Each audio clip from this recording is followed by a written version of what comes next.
What's good, everybody? This episode of the podcast is sponsored by DistroKid. They are the go-to for digital music distribution and the easiest way for musicians to get their music onto Spotify, iTunes, Amazon, TikTok, YouTube, and more. They offer unlimited uploads, and artists keep 100% of their earnings, getting your music onto platforms and into stores 10 to 20 times faster than any other distributor. They help with cover song clearance, automatic splits, and they offer all kinds of tools and templates to help you get the most visibility for your releases.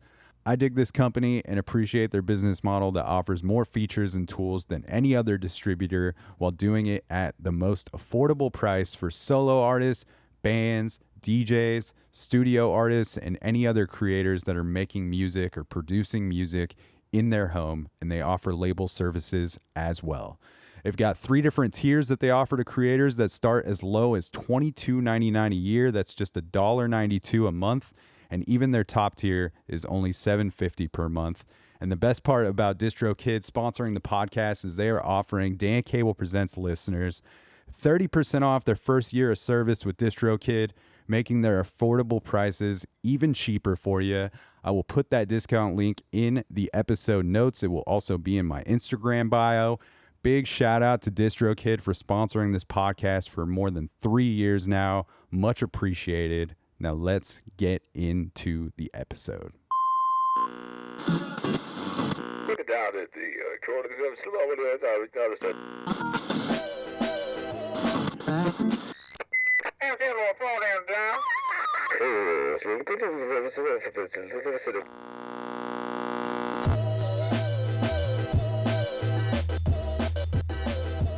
What is happening, everybody? Welcome back to another episode of the Dan Cable Presents podcast. Thank you for tuning in to the program. Once again, if this is your first time listening, thanks for checking out the show. You can find fresh episodes coming at you on Tuesdays. And if you want to help support this thing in a free way, you can do so by clicking subscribe on iTunes, clicking write a review, giving the podcast 5 stars if you feel like it is deserving of so. And that will help propel this thing into the tops of those iTunes charts, giving it more visibility on the national and international levels, helping strangers find the podcast. Just a great way to contribute to the growth and sustainability of this thing, and appreciate the hell out of all the folks that have already taken the time to do so. If you're not listening on Apple, just hit like, follow, subscribe wherever you are listening from. If you're watching on YouTube, you can hit subscribe there as well. And as always, best way to spread the word about this thing is telling a friend about the podcast. Hope everybody is doing well out there. I have just returned home from a very dreamy 2 weeks on the road with Blind Pilot and John Craigie. This incredible co-headline tour that was all on the West Coast. Did some shows out in Colorado. Just played some really amazing venues and some of the biggest shows that I've ever gotten to work. So it was quite the trip. Just played these really beautiful outdoor spaces. I think 6 out of the 8 shows that we did were all outdoor. This one up in Milwaukie, Colorado, just sat right on the river. Like, stage was just a few feet. You can walk to river access, and it was just pretty mind-blowing, and just 2 really amazing bands, and just a really sweet group of people to travel around the country with, which is probably the most important part. And the coolest part about the whole thing is that just everybody was so awesome and fun to be around. And I think that is always a cool thing when you get to know people that you have a lot of respect for their craft. In this case, the music, like 2 really great bands in Blind Pilot and John Craigie. Like, Craigie's a dude who I have bought tickets many times to see him play live. So to get to travel around with him a bit was just really sweet, and to get to know all of them as just people was really awesome. So feeling good, feeling charged up. I don't know, maybe a little tired, but yeah, trying to keep things rolling. Stoked to be back in Portland for a few weeks before the next adventure kicks in. And I am very excited to present episode 475 of the podcast.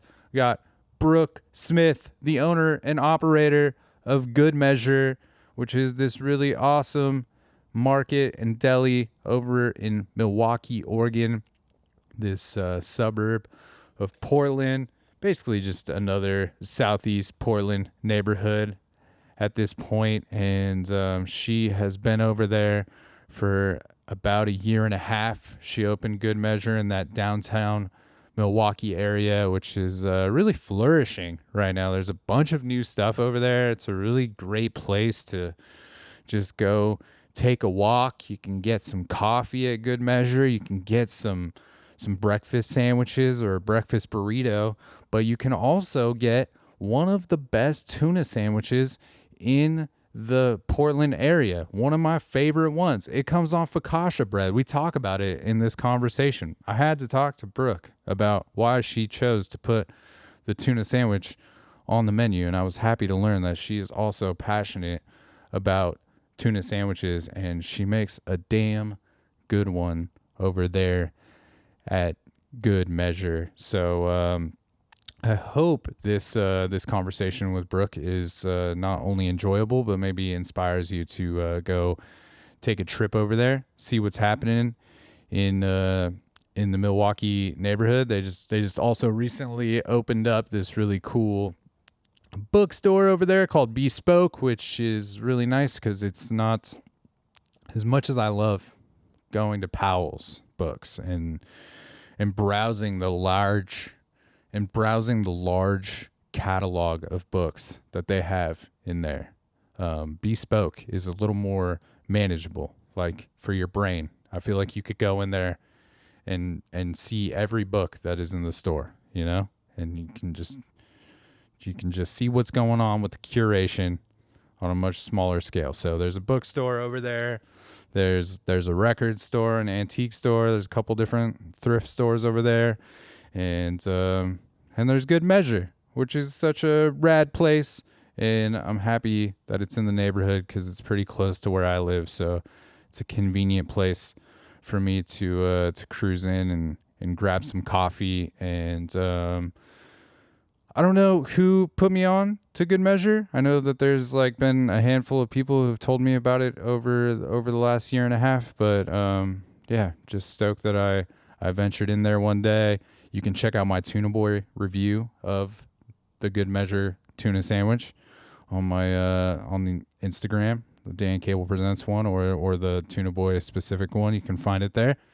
But every time I go in there, everybody in there is so sweet, including Brooke herself, who's just super personable. And yeah, this was the first time that I've had the opportunity to kind of sit down and get to know her a bit more outside of my interactions with her at the shop. But super stoked that she was down to jump on the mics with me and chat all things Good Measure, and just, yeah, another inspiring one of getting to hear how someone got into the thing that they're doing. And yeah, just wishing her the most success with Good Measure, and hope that I can go in there in 10 years and see the Good Measure lady still in action over there. And I'll certainly put all the links in the episode notes for you, so you can keep up with Good Measure. They've got a bunch of aside from being this really great deli and a place that you can get sandwiches and coffee, they also just they have this market portion of the place as well, where you can just purchase produce or beverages or different pastas or just all kinds of different things for your own cooking needs. And this was just such a fun chat and hang with Brooke, aka the Good Measure lady, and I hope you enjoy it. And with all that, we're just gonna go ahead and we're going to get into this thing. So this is episode 475 with Brooke Smith, owner of Good Measure. Now let's do the damn thing.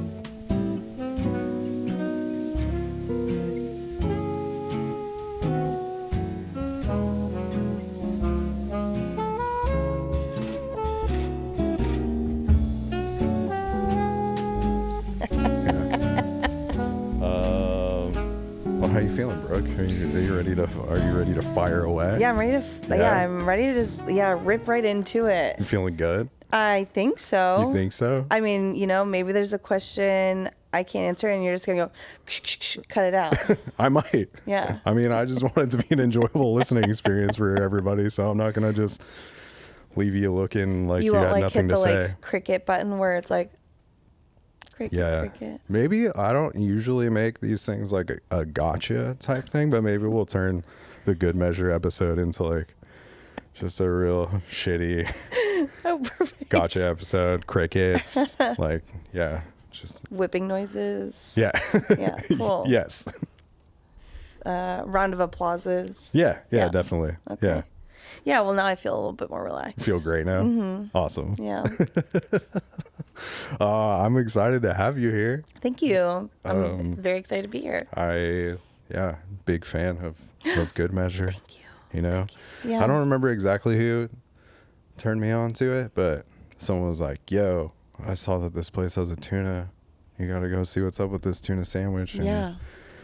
It was pretty banging, you know? So like a few people keep asking me to make like a top 10 of Portland. Yeah. Like a power rankings. Mm-hmm. I haven't delivered in putting it out, and maybe it'd be fun, like it can shift every quarter. Totally. And I was going to say, I feel like that it should be able to shift, right? Because a tuna sandwich, depending on what kind of tuna sandwich, can rip at certain times. You don't always want a tuna melt. Nope. Sure but don't. Sometimes you're like, that is my number one. Yeah.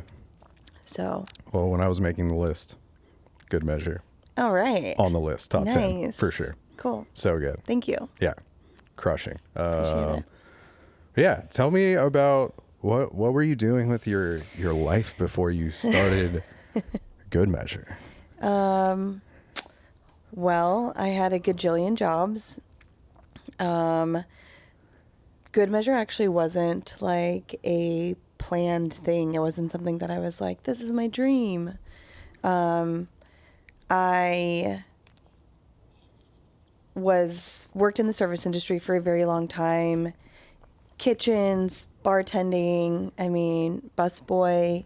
I worked at my first restaurant at 14 and kind of just went from there. But, and then I got into agriculture pretty heavy and started farming. Unfortunately, as we all know, farmers aren't paid really well. And so, I farmed and bartended. I went to school for alternative medicine, so herbalism is a huge part of my life. And that's kind of where farming started to come into place. And then I got into food farming and flower farming. Again, nothing was like fulfilling me. I just kept having all these jobs and going back to school. Then I became a doula, and that felt really powerful and felt really awesome. And it was a place for me to use food, culinary things that I knew, and herbalism things that I knew for this. So it felt like a really wonderful trifecta to like private chef for birthing families. Yeah. And how would you like apply those things to those situations? Is it just like picking food with like good nutrients for someone? Yeah, well, there's also just like certain foods or certain things as like a postpartum person to promote like lactation or sleep or anti-inflammatory. Okay. And just like really nourishing things, right? Like when you have a baby, you lose a lot of things and quite depleted. And so that's another thing that like herbalism came into place where I was able to do like custom teas and tinctures, salves, all sorts of things like that. yeah. And then one day it occurred to me, I'm like, you know, I don't come from a lot of money, and I'm just like, what does my future look like? I don't have anyone to rely on. I've always relied on myself. And I'm pretty good at that now. I feel in a great position to be able to rely on myself and know that I'm able to take care of myself. But my future definitely seemed a bit nerve-wracking, you know, not having like a life partner, and not that you should rely on your life partner, but it sure does help, you know. It shapes things. Yeah, it sure does. You know? So I was like, what are some things that I love and want to do? And bought my house during COVID in Milwaukie, and there wasn't anything there at all. Yeah. Like zero. And I just knew that I wanted to be a part of Milwaukie. When I bought my house there, I was obsessed with Milwaukie. I just felt like it was such an amazing, or could be such an amazing thing, and the potential was there. When I bought my house, I wanted to be really close to water. I love swimming, and I was like, man, it'd be so cool to like have like a little deli here and just like coffee, whatever, just like local goods that you could bring to the river, or just a space for people to hang out in. And yeah, so then I was like, I just kind of started brainstorming. Yeah. Nailed it with the spot across from the river. Yeah. I reached out about that spot, and I didn't hear back for about a year and a half almost. Did you know like what the plans were for that main street at that point? I was like the first business in like years that had gone in. Okay. And shortly after is when Freeman Keeper went in, which was obviously pretty nerve-wracking for me because they have a ton of money. Yeah. They have a huge following. And so, I mean, when they opened, I saw a huge dip in business, which was like pretty scary for just one person. Yeah, for sure. Yeah. So when you were working all these different jobs, did you always have some sort of like passion for cooking or baking? Or oh yeah, like, I've worked in kitchens for a long time. So not a trained culinary professional, Yeah. but somebody who's been around it my entire life. Right. And obviously like sitting in the kitchen with my Nona or my grandparents. One of my best friends is a culinary wizard in Chicago, and he has showed me so many things that I am like forever grateful for. And I will always reach out to him about, you know, all my firsts, right? Like when I was creating my menu for Good Measure and doing R&D work, you know, he was the first person I reached out to and was like, is this crazy? Like, you know, what I'm doing? Yeah. As somebody who is not like a classically trained chef. And he was like, that does not matter. And the food you have provided in multiple spaces is incredible. And I think what you're about to create will be amazing. So, yeah. Yeah. Did you always like enjoy the environment of being in a restaurant Yes. or a bar? Yes. Maybe not so much a bar.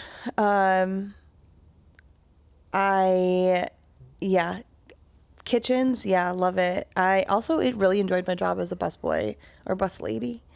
I like being a part of each aspect of the kitchen because one wouldn't run without the other, and you have to be a team in a restaurant in order for things to function well. So learning each part of a restaurant I thought is always important. I mean, I'm sure you'll talk to any restaurant owner and you'll always be in the dish pit. You'll always be plunging a toilet. You'll always be doing something you don't want to do or learn something new all the time. Yeah, for sure. I think that's super, super helpful to like know how to do all of the things. Yeah. And I think that's like, I'm sure your employees appreciate that too when they see that, you know, you're willing to jump in Yeah. Wherever you need to be, even if that's like the shittiest job in the place for that morning.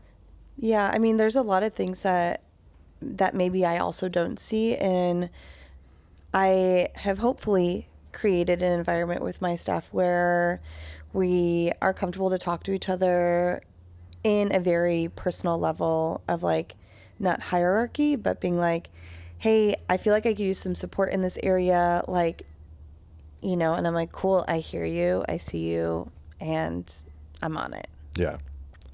Because my mind is literally in a million different places all the time.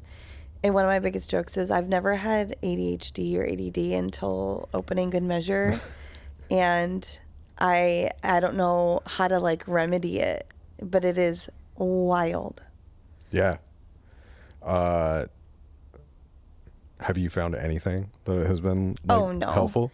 No. And all of a sudden, this weird thing when I open Good Measure is not necessarily like sizist, but I can't think of another term for it. But I feel like I'm a pretty good.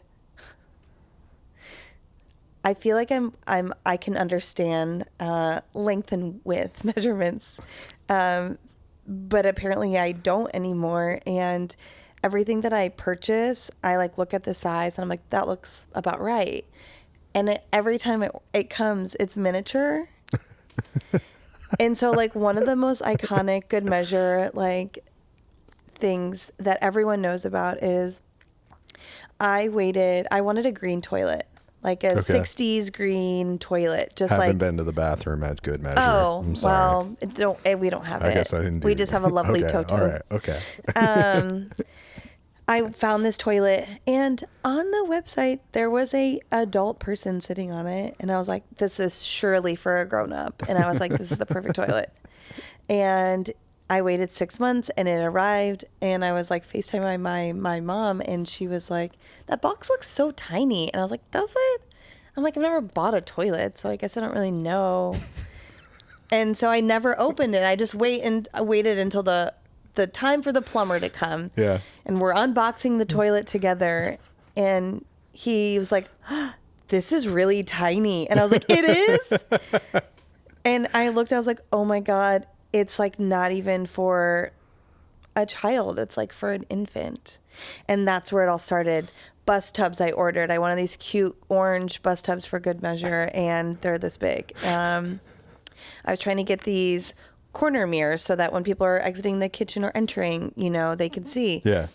They're this big.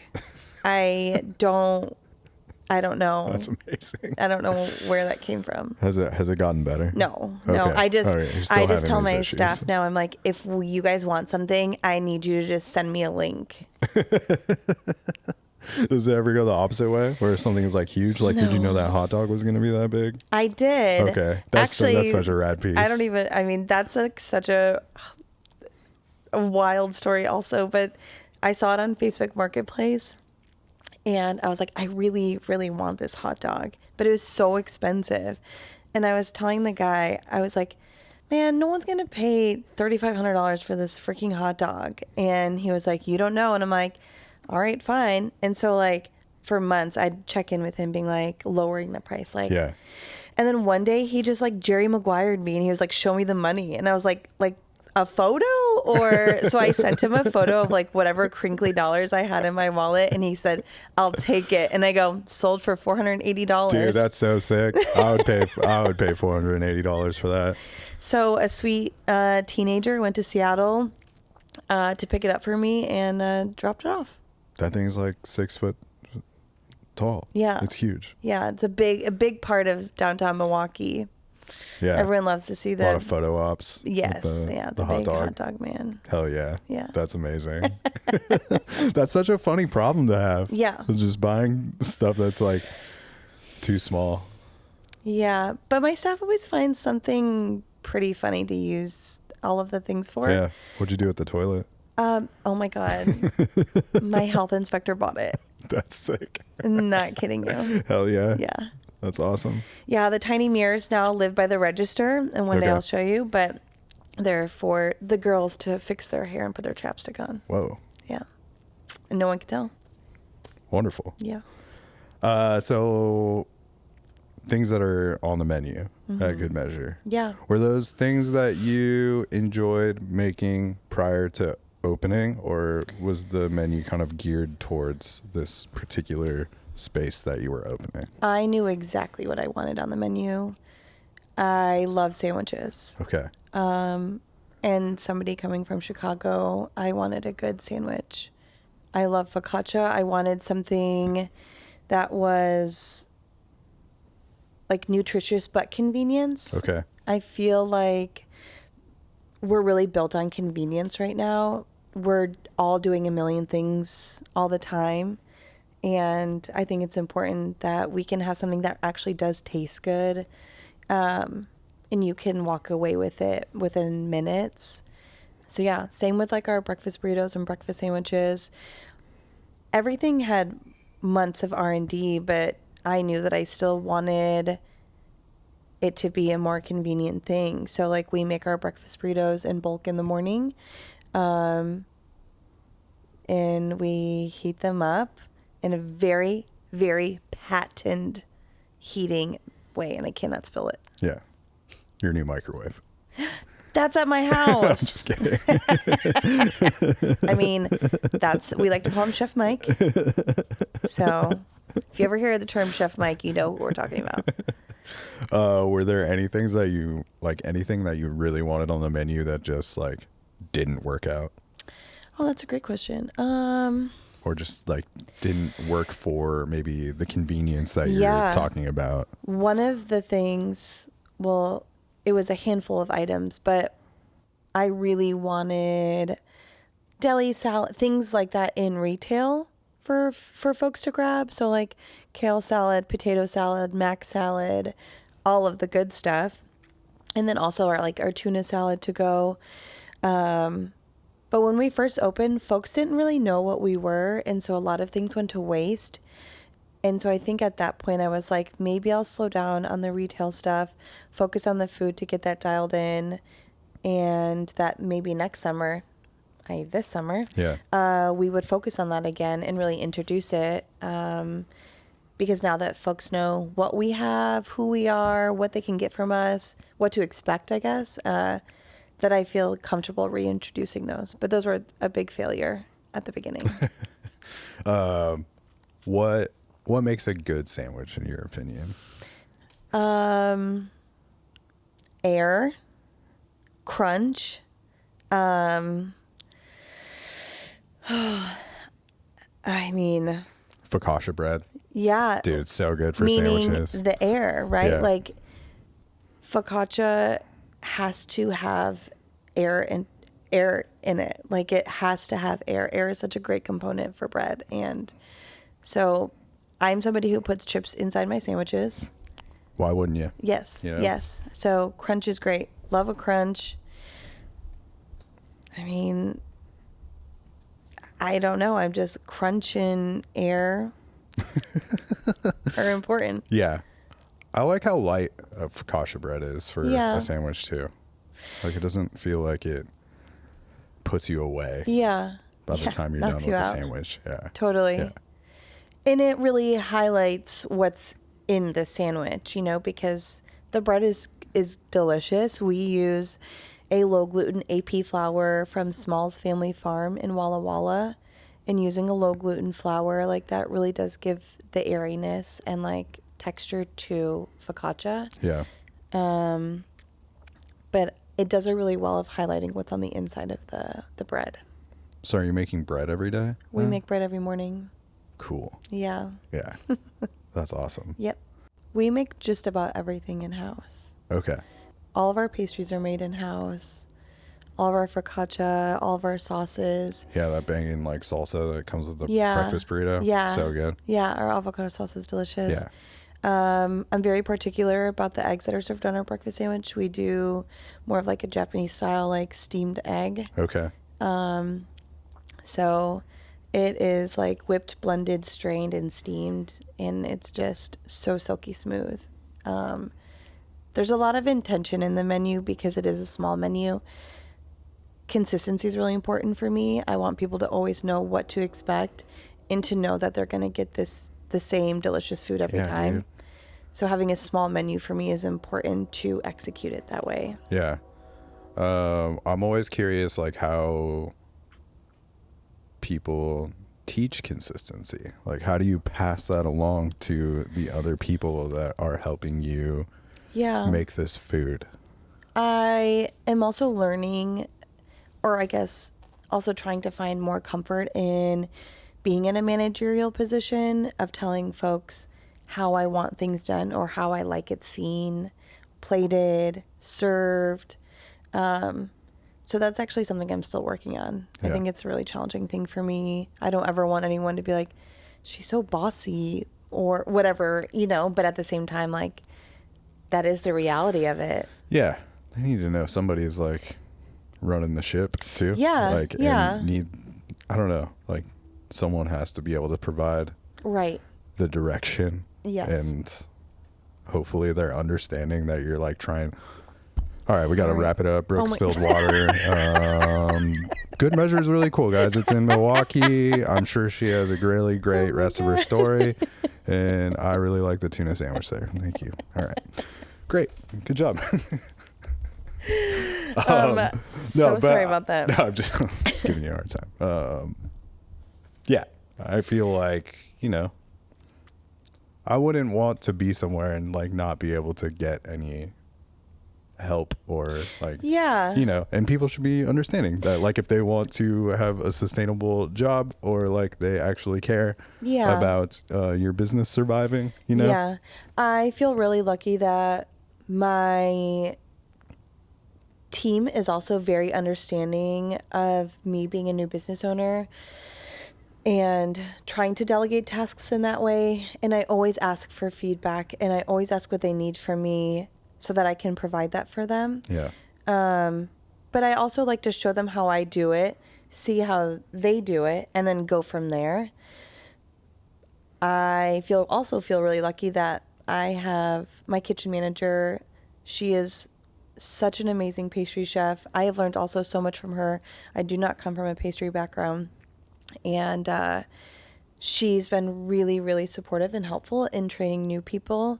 I can, to a T, explain to her what I want and what I'm looking for. And she just nails it every time. And so that feels really helpful and supportive for me. Yeah. To also have another person that understands and that can show me how to also explain that to other people. Yeah. Just someone else to rely upon for some ideas as well. Yeah. She really executes what I'm looking for. And it's so awesome. I'm really thankful for her. And I would imagine having like the smaller menu makes it easier for everybody else to dial in the thing as well. So they're not worried about making 50 different things on the menu. Right. Yeah. You know, even to like the way that the burrito is like stacked and pinned down with, you know, a toothpick or whatever and served, like those are all things that are important to me. Why do you think the presentation is important even in something like a place that's so casual? I think that casual environments can still have elevated experiences. Also, it's a welcoming environment for everyone. People, I think all folks are deserving of having an elevated experience or, you know, something not necessarily slopped together, but like, even if it's a convenient item, it should still be presented, in my opinion, in an elevated way. Yeah. You usually have like 2 or 3 sandwiches available? We have 3 sandwiches available every day. Okay. Yep. Tuna sandwich. Yeah. Pretty polarizing sandwich for people. Is like my feels towards it. Like, I feel like people that did not grow up eating tuna sandwiches just don't really eat them. Yeah. You know? Yeah, no, absolutely. Or like they're definitely not the thing that they're going to try Right. usually, which has been like kind of the fun thing of doing my silly tuna boy thing is that it seems like there's a lot of people that don't care about tuna sandwiches or they don't like them, but they still like enjoy watching these videos. But like it's I guess I'm curious like how you landed on making that like one of the 3 sandwiches. I love tuna sandwiches. Hell yeah. And I can assume that a lot of people who own restaurants or cafes or whatever it is that serves food, their menu, I would assume, is a relatable thing for them, or things that they like to cook or they like to eat or, familiar with. And tuna sandwiches are a total hit for me. Hell yeah. Yeah. That's awesome. And people who have tuna sandwiches know what kind of tuna sandwich they like. Yes. You can like them all for sure, but you can have one that you're like, I love a mayo-y one, or you love a tuna melt. Ours is a non-mayo based tuna. Really? We just do a house-made aioli on the bread. So it's really light and crunchy and citrusy, really bright. That's awesome. Yeah. What are your like no-go on tunas? Like what ingredients kill a tuna sandwich for you? I'm going to say grapes. Okay. Yeah. Yeah. Grapes. Like, I'm not really a fruit person in a tuna salad.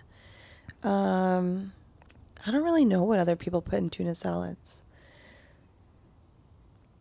Some people put relish, and that's a mistake. Oh, I think. yeah, no. No, I think that's a mistake. Don't put relish in your tuna. Yeah, That's I don't gross. think that's for me. Yeah. Sweet things. Yeah. Every once in a while, somebody surprises me, and I'm like, whoa. Like Sebastiano's they put currants in their tuna salad. Interesting, Actually, yeah. pretty banging. Okay. I don't know if it's like a balance of the other things. Well, I do like currants. I liked putting a soaked currant in a chicken salad or a chicken curry salad. Yeah. Currants are delicious in a curry salad. All right. Yeah. Does the tuna sandwich sell as much as the other sandwiches? Yeah. We just about every day sell out of our sandwiches. Hell yeah. Which is a great thing because something that's also important to me is freshness, right? And quality. Yeah. So just turning and going through stuff all the time is awesome. Yeah. Is there, because the sandwiches are like already ready to go in the case, like what do you have to do to ensure that sandwich is still going to taste fresh for people? The health inspector gives us 4 hours, but they don't even stay in there longer than 20 to 30 minutes. And when we run out in the case, the kitchen makes another round. All right. Oftentimes when we're really busy, we'll make 2 rounds, store them in the deli case, so that we can pull that out and replace the empty tray. But yeah, they don't sit in there really much longer than like 15, 20 minutes. Yeah. They just always taste so fresh. Yeah. Thank you. Yeah. Was it difficult to figure out the amount of things to make early on? Yes. I knew I wanted a stacked sandwich though. I wanted it to be tall. Lots of filling. Maybe sometimes you have to break into it with a fork or something. But as far as learning like cost and stuff, that is something I didn't really have experience doing. Yeah. So learning that and weighing out ingredients has been much more dialed in. Sure, it helps with the consistency as well. Exactly. Weighing everything out. Exactly, yeah. Yeah. What were like your kind of big ideals, or like when you decided that you were going to do this? Like, what did you want this deli to be? Like, did you know that it was going to also be this, like, have this market aspect to it as well? I knew I wanted grocer, deli. Coffee was actually one that I wasn't sure I was going to do because I don't have a coffee background. But there just wasn't coffee in Milwaukie. But then I was thinking about, there's all these old Italian delis in Chicago where folks do get espresso and a cold cut. And like, you know, I was like, I love coffee. Yeah. Why not have it? We have the space to do it. So that was kind of a surprise for me that was such a huge hit, was having coffee. My dad runs an organic produce company in Chicago. Well, just recently retired, but he did that for pretty much my whole life. And so I knew that I wanted to support my farmers. I wanted to have a lot of local businesses in there, a lot of women businesses, like women, what am I trying to say? Like women items, local women goods. There's a wonderful section at Good Measure. It's local women goods. Yeah. Right next to the hot dog. Yeah, exactly. Yeah, perfect. Yeah, I wanted to have a ton of local items, support folks that I had worked with in the past. And it was just as simple as that. Do you feel like once you got things up and running, or even trying to put things together so that you could open, that your like ideals had to shift a lot about what was actually realistic? I would say the grocer has shifted, because I thought the grocer would be the highlight of Good Measure, not my food. Yeah.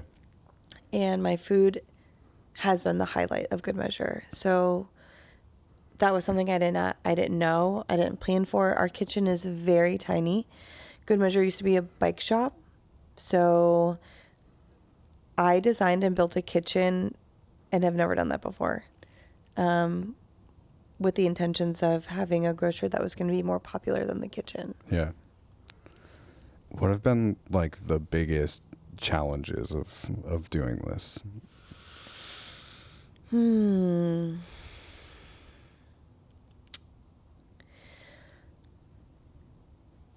Doing it alone is so challenging. Mentally, financially, like showing up is really hard. Realizing that you are in charge of other people's livelihoods, having employees, not like really having someone else to like talk to, or if something's going wrong, yeah, it's always it feels you. isolating, and the financial part is like scary. You're one person responsible for all this. Yeah. So decision making, all of it is really scary. You've been open like 2 years now? Year and a half. January of 2025 is when I opened. Dead of winter. Perfect. Yeah. Perfect time to get your snacks and go to the lake. Mm-hmm. Yep. Very smart.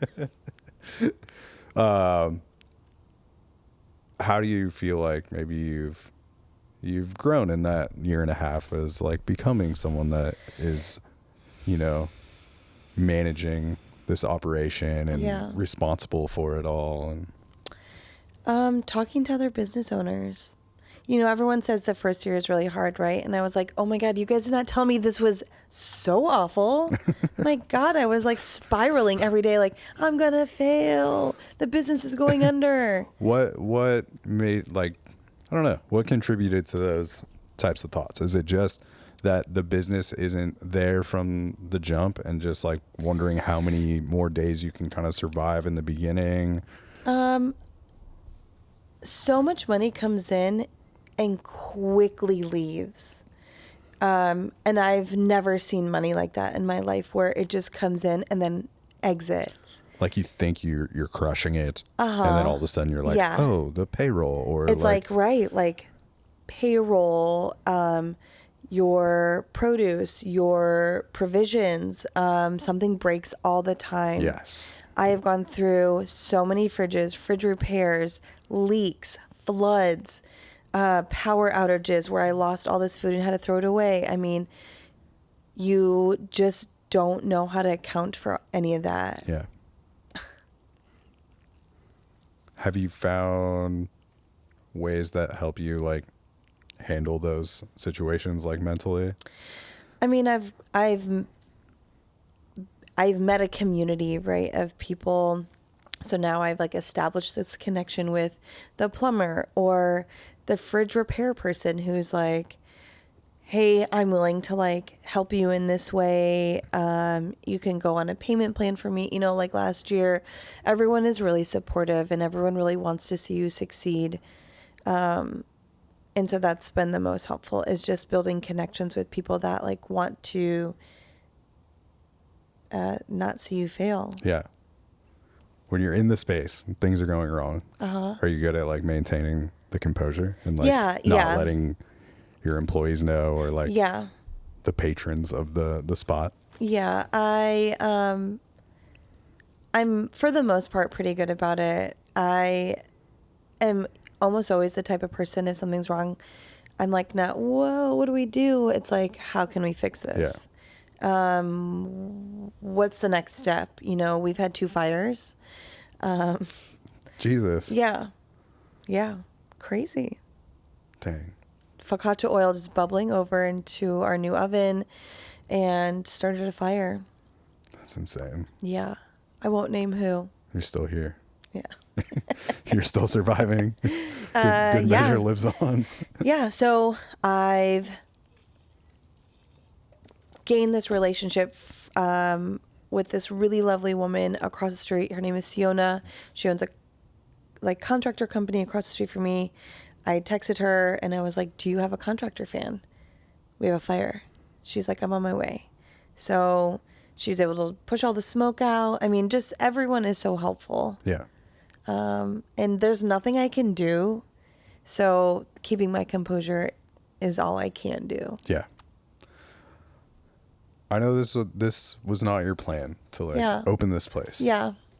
But like, what do you feel like all of your prior experiences, like, how do you feel like those maybe like prepared you to take this all on? And like, it seems like it's going well. It is. And like, I don't know, I was in there yesterday morning and there's just like a nice long line of people like, you know, lining up to get their coffee and their food. And it feels like a really nice environment in there, and like it feels fun, like just even with the music that's being played and just it just feels really good. Even though this wasn't something that I had planned on doing, I can't imagine my life without it. I hope to be the Good Measure lady Hell yeah, forever. That's awesome. I have built such a community and connection with families, other business. I mean, so many people that I feel so lucky. I think my farming has really introduced a lot of things I want to carry in the grocer. My culinary background has really supported me through being in the kitchen. I think being a doula gives me that calmness and that nourishment for my community where I can gracefully walk about when there's a fire happening and know that the only thing I can do is just act cool. Yeah.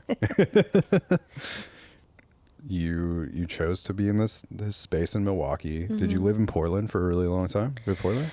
I lived in Portland on and off for quite some time, but I lived in Southeast Portland. So did you have like a good amount of like community support? Yeah. From the jump as well? Yeah. Like people that just like wanted to come to Milwaukee to, so I don't know. I feel like at this point, Milwaukee is just like another deep Southeast Portland neighborhood. 1,000%. And obviously now there's a lot more reason for people to like come walk those few blocks with the bookstore and the record store and Freem and your spot. And my friends are incredibly supportive of me in my endeavors and always say, you're crazy and I can never do this. And I know they mean it in like the sweetest way possible, because truly I am that person who's like, can I do this? I don't know. Let's just see what happens. Yeah. I feel like I'm not afraid of failure, hence the risk taking. But I do know that I am somebody who has like FOMO. And so if I don't do it, I'm like, would it have been cool? Yeah. Would it have been a good idea? Yeah. I hear I missed out. Yeah. I very much relate to that. I think even I don't know, when I walk into a place like Good Measure, I think like things trigger in my brain. I'm like, damn, would this be like something I want to be doing? Yeah. I'm curious. I love hearing that. I'm curious if it like doing what you're doing and it being this thing that kind of serves the community, if that kind of charges your life with daily purpose. Oh, also. Absolutely. Because I think that is the thing that maybe I've been recognizing a lot, because I know that there's like a lot of sacrifices you have to make with your personal life to be able to do something like this. Like you can't necessarily like be planning vacations that you want to go to, or like you could plan a weekend away with friends and then you might have to bail last minute because something goes wrong. But it's like you read my text messages. There is, I think, my perception is that like you have this daily purpose to like show up and open the store, and I think that's pretty fucking cool too. It is. Yeah. You got your Luke's Diner. Yeah. You know? Yeah, there's so many really funny like isms or quirks about Good Measure and people, and you know, like there's this daily man who walks by Good Measure every single day with his dog, and I've seen him for the past 2 years of building Good Measure, and every time he walks by the front door, he doesn't ever come in. He looks around, he sees me, he waves, and I wave back. And I often think about, can this happen for the next 10, 15, 20 years where I'll see this man and we're getting older and he's like, oh, that's the Good Measure lady. Yeah. You know, like I've known her for 20 years, know nothing about her, but always see her working the counter, always see her in there, always waving. Yeah. It's very sweet. Yeah. What's it been like to like watch that, like those couple blocks kind of expand and seeing people there like so regularly now, and maybe people coming from outside of the neighborhood to come see what like these couple blocks are like? It's been really cool seeing the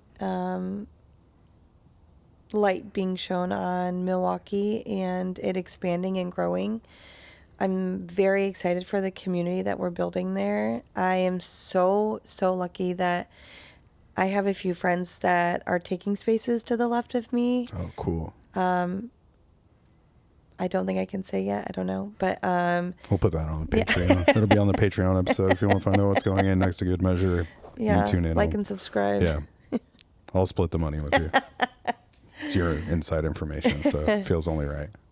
But it's a cool concept to be like working next to people that are like my best friends. Yeah. Like we're just like running this block, just having so much fun and bringing community together, all while working at our dream jobs. Like it's such a cool thing. Yeah.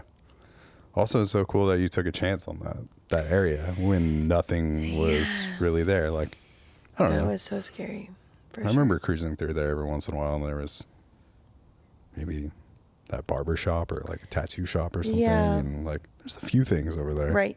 But not much of like a desirable, let's take a few walks or like walk a few blocks, you know, and just like. Still nobody walks blocks in Milwaukie, which is so weird because if the regulars that go to like Freeman Keeper, one time there was a power outage and it only affected one half of Milwaukie, and it was like the Freeman Keeper side, and so we were really busy and people were like, oh my God, did you just open up? And I was like, no, I've been here for a little bit. I opened before them. They're like, oh, I've never walked down here. I was like, you never walked 2 blocks? But that's such a real thing. I mean, people are like, oh my God, I had no idea you existed. Like we hear it all the time. And I'm like, I was one of the first businesses to come in down here. And it just shows you that I hope that all of these vacant buildings get filled up and people are just walking up and down Milwaukie and revitalizing it. You know, I sit on city council and district or downtown alliance meetings, NDA meetings. I want to be a voice in Milwaukie, and it's something that I advocate for all the time.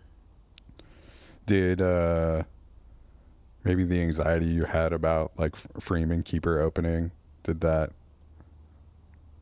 eventually kind of go away after you saw that it was like also bringing people to the neighborhood? I think that a lot of people anticipated, or, you know, our regulars would be like, oh, you're probably excited because it'll bring more people here. I don't feel like a lot of the people that go to Freeman Keeper come to Good Measure. We have a quite eclectic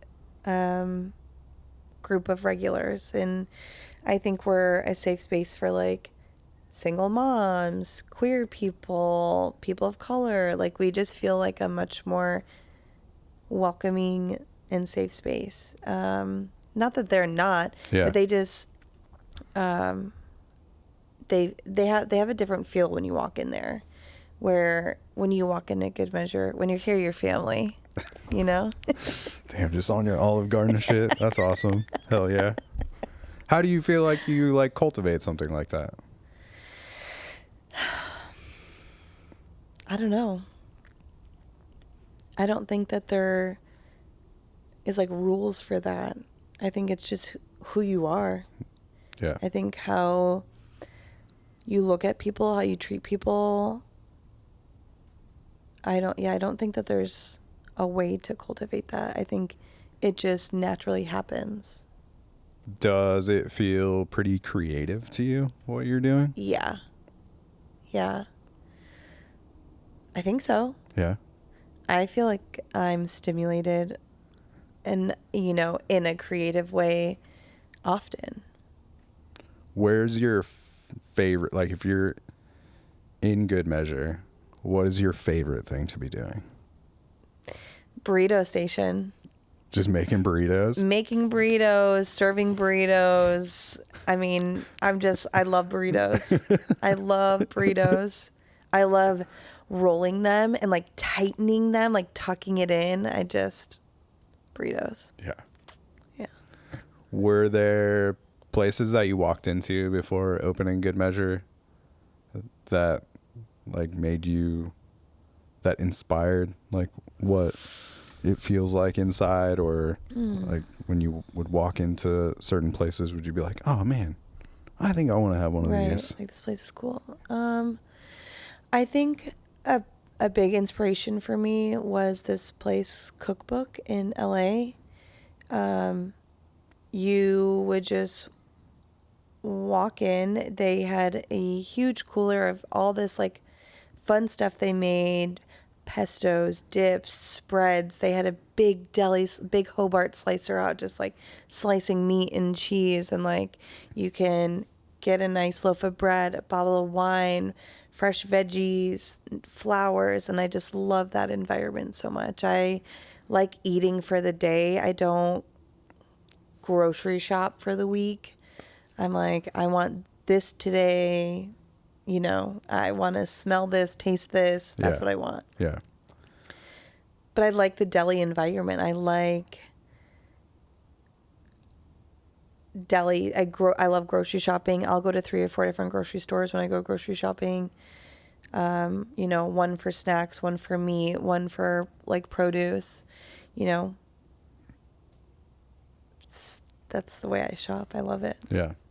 Is the curation of the stuff within the market, like outside of you maybe wanting to support particular businesses, like what else maybe goes into the curation process of what you're stocking on shelves, or even putting in the beverage fridge? I think those dram sodas.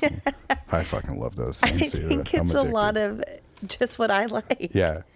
It's just like Brooke's pantry. That's awesome. Brooke's Country Kitchen. It's just like if I were to open the doors to Good Measure, I'm like, this is my kitchen. Yeah. This is my pantry. This is my fridge. These are all the beverages I like to drink. These are all the products I like to use when I cook. These are the spices I like.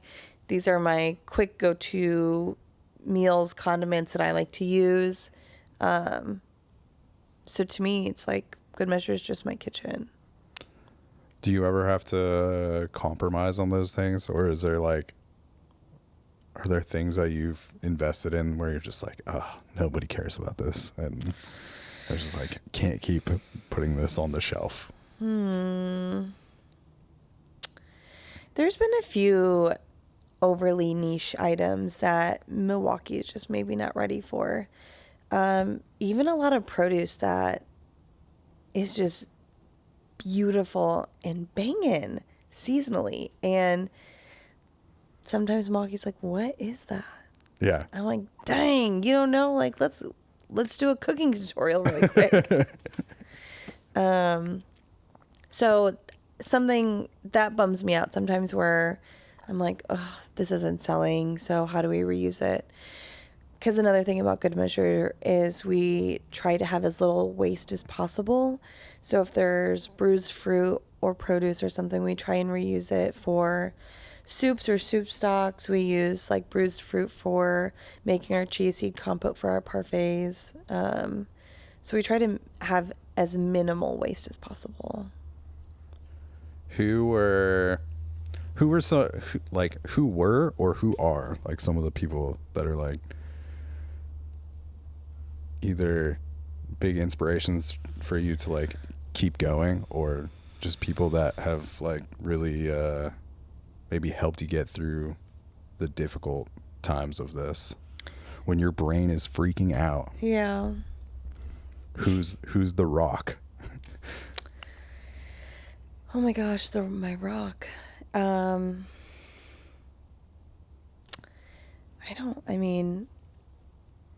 have just had such a great support and community from my friends.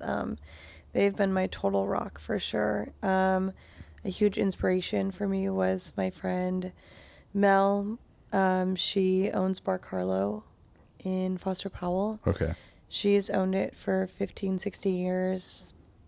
Solo lady business owner, and she is mesmerizing. She is so talented and crushes it, and I've just learned so much from her, and she's such a hard worker. But I've met a lot of business owners that are, and all three of them on your podcast, like also like so lovely, and I've learned a lot from all of them, or had the opportunity to talk to them about what it's like, Yeah. Jihei being, a newer business owner too. And I'm like, I'm freaking out. She's like, me too, just learning so much from Shar or Mel from Sandwich. Yeah. And all of them have been great help. And that feels a lot different talking with them through these things than maybe just like one of your friends that doesn't have that sort of experience. Yeah. I mean, they're all such crushers. I am very impressed by all of them. And I mean, I'm impressed by a lot of women business owners. They are so talented, and it's not easy work. And showing up every day for yourself and for your staff and for your business when you don't want to is hard, is really hard. What's your like ideal decompress day when you're not at Good Measure? Like if you don't get that call that something has gone wrong, like what is Brooke doing on her super chill day? I'm probably eating a sandwich on the water. Okay. Frolicking in the garden, making dinner. I like to cook at home still. But now that I got a microwave, who knows? Oh, yeah. No need for that anymore, actually. Just gentle things. seem to make me feel nourished. Yeah.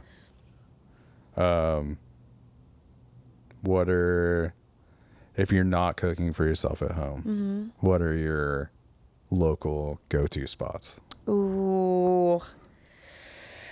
Dang, that is the hardest question. What are some of your favorites? You don't have to pick like one. I don't even know how to answer that. Okay. I love food so much. There isn't like a restaurant that's like, I'm craving this. I just can wake up being like, ooh, I want that. All right. I don't know. We'll cut this part. Just kidding. What about like environments? Like do you have like some favorite restaurant environments like around town where you're just like, man, this place just fucking nails vibe? I like tuna sandwiches. Okay. There's a certain experience depending on the day or the timing. You know, I love a sexy, chill, wine, good food environment. I love sitting at the bar to eat. Even if it's fine dining. Like, Yeah. I enjoy sitting at the bar. What do you like about sitting at the bar? I like looking around. I like interaction. Sometimes when you're at the bar, you're often sitting next to people who are also eating alone or with another couple. And so there's engagement. And I like that.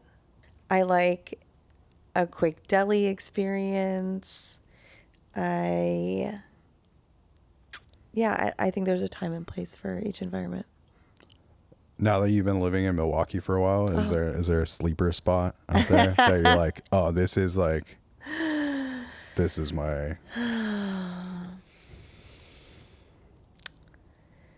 What's my sleeper spot? I mean, I don't feel like it's even a sleeper, but Rigoberto's. I was just gonna, hell yeah. That's mine. Rigoberto's is so good. Yes, that is like the spot. Their burritos rip. That's one of the spots that definitely reminds me of home or like Southern California. Exactly. Yeah. I love being able to get some fire roasted jalapenos, pickled veg. Ooh, some escabeche. You know, hell yeah. I'm like very involved. We're same 24 wavelength hours. there. Yep. Get out. Taquitos there are so banging. Ugh, They're my everything favorite. there is so good. Yeah. I'm going there after this. Okay. Yeah. Cool. That's a good place. Good I'm gonna place bring the go. burrito Shout to the out beach today. Rigoberto's. I'm off today. Whoa. I hope. Big day. Yeah. We'll see. What do you think like building sustainability looks like for Good Measure? In which way? Just in, I don't know, keeping the doors open. Maybe like what do you think you got to do to sustainability like get in the new... way of, you don't mean like recycling? No, not environmentally. I think we're past that. Like I'm not sure any of it matters, unfortunately. Yeah. But like just from a business standpoint, or how do you get new people to come check out Good Measure and know what's good?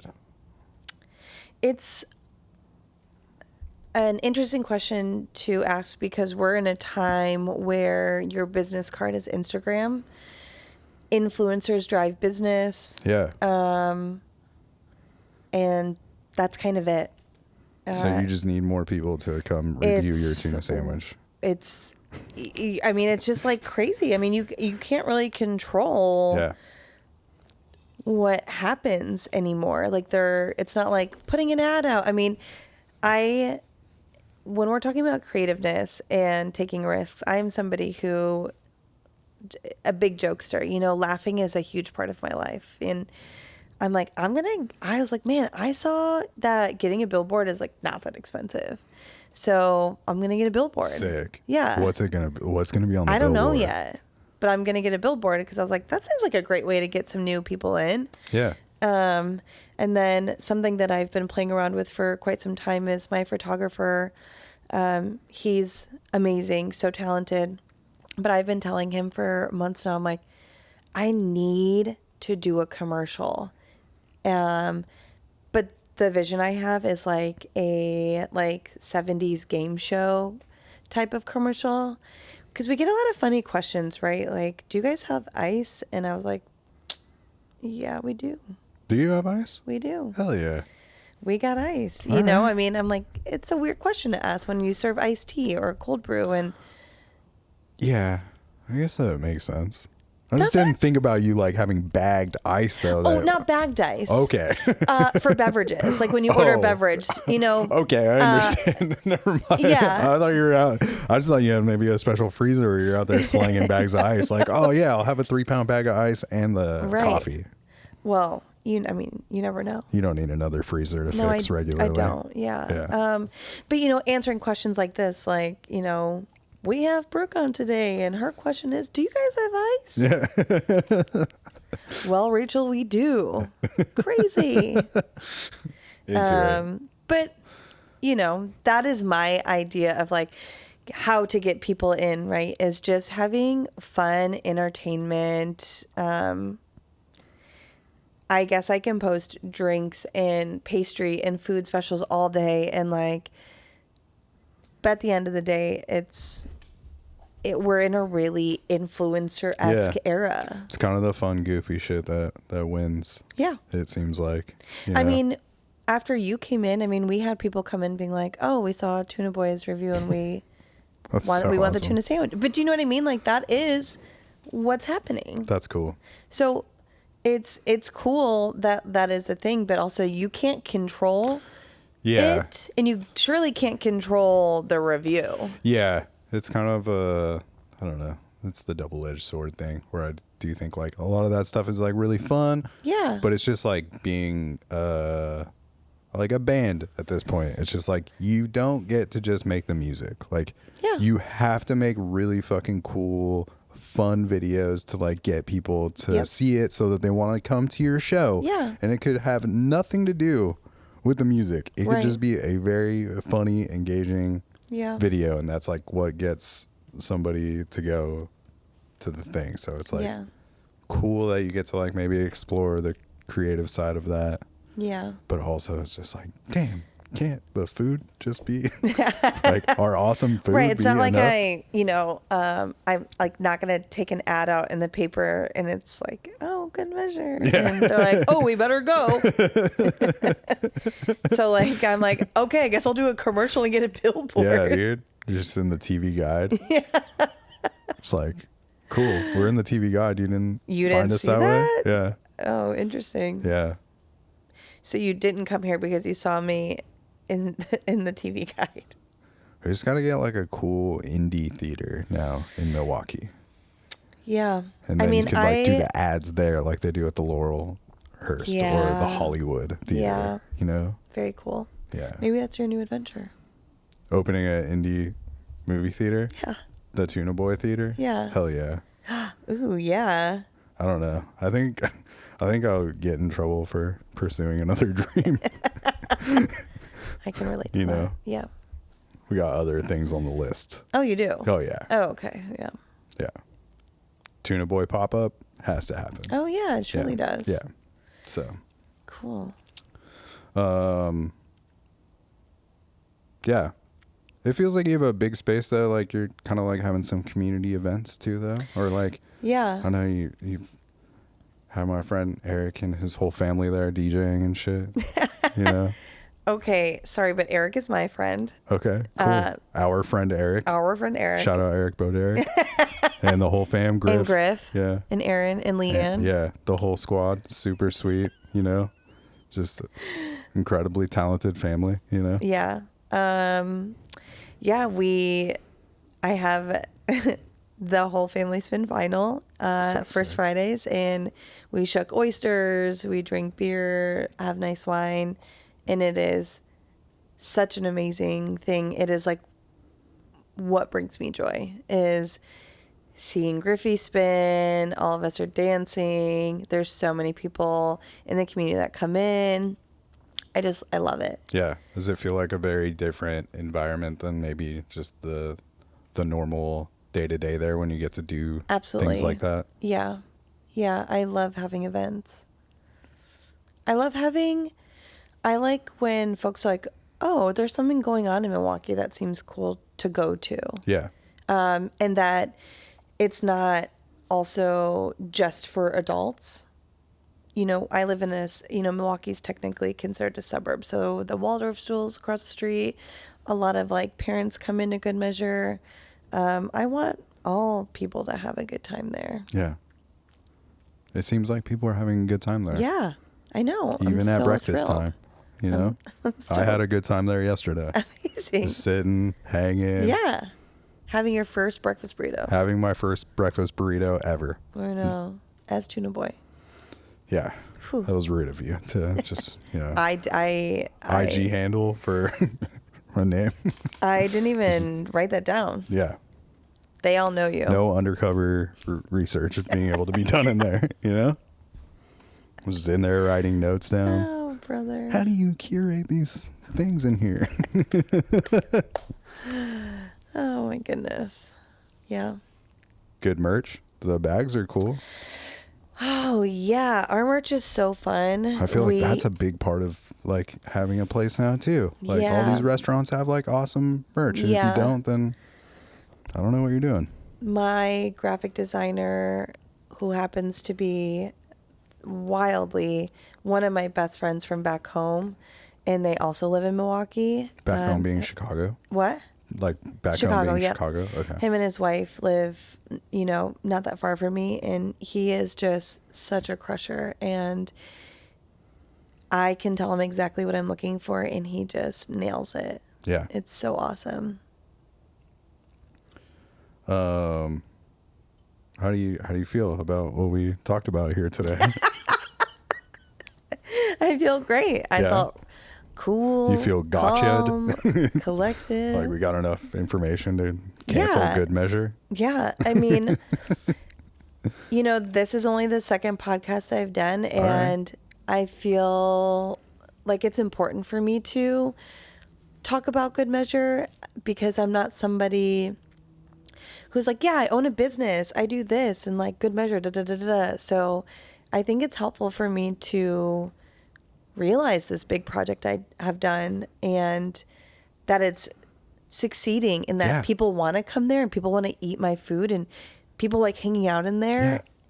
Yeah. And I want to be more, not proud, but like vocal about owning this rad space. Yeah. It's incredible. Yeah. It's so cool that you like have done this.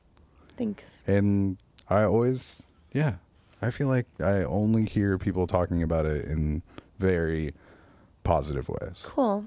Like friends that either live in that neighborhood or work in that neighborhood seem like they really enjoy like being a frequent, regular That's so awesome customer. to hear. And then, and just other people that are just cruising through. And awesome. got to get that tuna sandwich, Like, this place is cool. It's like, I told you it's cool. Yeah. I already told you. Yeah, I told you. But I think that's nice for you to be able to get to like talk about it and be stoked about it, Yeah. And, trying to answer challenging questions, it gives me something to think about. Yeah, like where do you like to eat? That was the big one we stumbled upon today. So this is what you have to work on for your next big interview. The thing is like, I like food from a taco truck in Gresham all the way to like, I don't know, Lachelle. Me too. And I just want you to name one of those places, and you just did. The French onion soup at Lachelle is so bomb. I haven't been there yet. Oh, it's on the list. Sit at the bar. Yeah. Randy at Company Wine Bar. Awesome. Okay. Yeah. See? You did it. You picked Lachelle. In a food truck in Gresham, and we talked about Rigoberto's. Yeah. All right. You're right. Yeah. See? You're We've already amended that part. A specific thing on the spot. I'm like, I have 500. That's true. I understand. I'm like, Panda Express, orange chicken. Panda Express. Oh, dude. Oh, no. Oh, no. Okay, cut that part. No, we have to keep it. People need to know. That's fine. If that's your fast food delight. Yeah. Yep. I can't do orange chicken. What do you mean you can't do it? I just think it's like too sweet. And it's like that whole like gelatin, I don't know, like that. You're not getting the crunchy stuff. I guess not. Maybe you know something I don't know. I don't know. Honestly, I just started eating Panda Express this year. Cool. Yeah. Cool. It's your new thing? It's like on your dating profile and shit? That's awesome, dude. No. Panda Express? Sick. Hey, it's the Good Measure lady at Panda Express. Oh my God, Dad, get out of here. Dude, it's so awesome. No, I don't know. I feel like fast food, which is crazy to say, came into my life when I opened Good Measure. Just because your life is always on the go. Yeah. That makes sense. Yeah. Also, being out in Milwaukie, maybe a little bit more access to these, like the convenience. 1,000%. It's unfortunate that there's a Taco Bell on my way home. Yeah, I mean, is it unfortunate? Not really. It's pretty great for me personally. I like it. Yeah. But there's not a lot of like late night bites in Portland, which is kind of a bummer. I wish Nong's was open till like midnight. Dude, that'd be so rip that every night. Nong's is like one of my favorite things. See? You did it again. Hell yeah, we're getting somewhere. I'm glad we hung in for another 10 minutes. We don't have to cut that part out at all. All right. This is like your redemption story of like, I'm coming back. I'm coming in. Yeah. Nong's is so good. Yeah, I know. Simple is better sometimes. Yeah, agreed. Yeah. Well, is there anything about Good Measure that you feel like you want to share about before we, like, is there anything you feel like is important for people to know that are listening that we didn't, like, cover? No. Job well done? Yeah, job well done. Yeah. Oh, yeah. Well, it's very cool. Thank you. Very inspiring. Like, appreciate it. Yeah, it's definitely... definitely a place I walk into and feel inspired to, like, not that I need to do something like this in my future, but I'm just like, I just think anybody doing anything like you're doing, restaurant owners and small business owners in general, like, it's a very inspiring thing to me. I think, like, growing up, I always thought, like, people that did those sort of things came from a lot of money or something. And I think, like, there's like a lot of people that don't have a ton of money that you can like be a business owner, and you can make it work and take a chance. Like, anybody that's taking a chance too, I think is like a big thing. It's like, because like, what do you think your life would be like if you didn't do this a year and a half ago?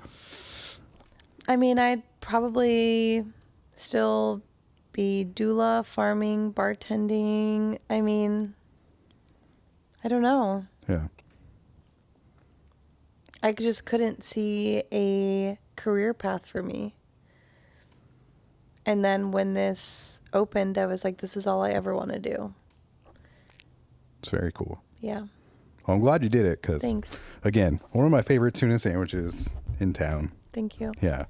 And I'll put all the links in the episode notes so people can come visit you and see the Good Measure lady. The Good Measure lady. You know, maybe come by on a first Friday and see Griff and the gang spinning music. That's right. You know? Yeah, everything I've had there is just really awesome. Cool. Yeah. The breakfast sandwich, the breakfast burrito. Thank you. The pastries. Yeah. You know, you carry some of my favorite beverages. Nice. Just doing a great job. Thank you. Great job, Brooke. Appreciate it. Way to crush it. Woo! All the links will be in the episode notes. And we end every episode of the podcast with the guest saying the tagline for the show, which is "It's a program." And it means absolutely nothing. It's just the way that my grandfather says the word program. He always says program. And it's just a silly way that we end the show. Okay. You can deliver it however you would like. What do I say? You say it's a program. It's a program. Just like that, except now you're going to do it. It's the one time I'm going to ask you to look into this camera that's on the desk, okay? Yes. You can do it now. It's a program. She nailed it, everybody. That's Brooke. Good Measure is a really wonderful place that you should go check out in Milwaukie, you know. Maybe take the fam out there. Yeah, right. Take a walk around a couple blocks, you know. See what's happening out there. Get some fresh produce, maybe some things that you've never seen before. Explore Brooke's pantry. Yeah. You know?